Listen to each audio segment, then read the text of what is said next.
What's up YouTube, Kevin Walford123. Thought I'd do a mini review of the H80i water cooling unit. As you can hear, it's very loud at the moment. I've got it on maximum settings, which is running at 2600 RPM on both fans. So I'm doing a Intel burn test, so it's making the processors extremely hot. So, you know, I'm trying to just test it now to make sure everything was stable on 4.5. It seems good, so I thought I'd do a review of, you know, the sort of temperatures I'm getting. I'm using the Liquid Pro by Cool Laboratories. I've got that on the actual heatsink, and I've got it on the processor, thin layer of that. I did the mod to the actual bracket on the back. The bracket was loose. If yours is loose, you need to add washers to the back bracket. That makes it tighter on the front, which means when you tighten down the actual heatsink on the top, it's going to be sitting nice and flush instead of all wobbly and loose and barely touching it. So at the moment I'm getting an average of 69 degrees on load. It fluctuates up and down 70, but that's pretty damn good for a 4.5 overclock, and I'm running at a 1.4 V core because I need a lot of voltage to keep this stable. So that's really good.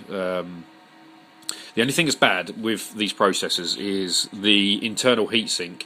If you take the cap off, the lid off, the thermal paste is terrible. If you can take the lid off, clean the thermal paste out, and put like Liquid Pro on that, you're going to lower the temperatures by another 30 degrees. Well, so I'm told that they lower the temperatures by 30 degrees. But just having it on the heatsink alone is giving me an average temperature of about 71, but it fluctuates up to like 90. But that's to do with the actual internal heatsink, not to do with the actual H80, because if you see, the H80 is actually running at 33 degrees on full load. So it's the actual heatsink itself. I mean, not the heatsink, the actual processor itself. But overall, it's great. On idle, if you put it on performance mode, I'm getting about 27 degrees on idle, 60 on full load. Intel burn test, of course, you know, is really heavy on the processor, so of course the temperature is going to be higher than standard games and stuff, but most of the time, you know, it's sitting about 70 degrees, 70 to 80 degrees, and then fluctuating to 90 with the actual scene at 96 there, fluctuating because of the internal heatsink. But it runs fine, it runs really good.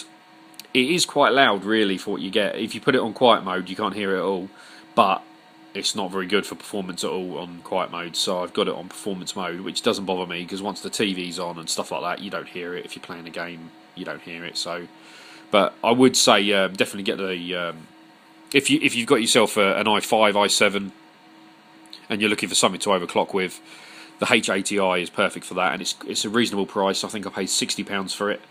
The H100, if you've got the room, is a bit better, but of course you need a lot more room for it, and you need a case that will fit it. This one's got the two vents at the top of the case, but the two vents at the top won't fit it with the actual RAM and stuff like that in the way, so it can't be used. But yeah, if you're going to get a water cooling unit, I could thoroughly suggest the H80i. It's really good, and that's pretty much it really. Nothing else to say. Thanks for watching the video, and I'll see you in the next one. See you guys.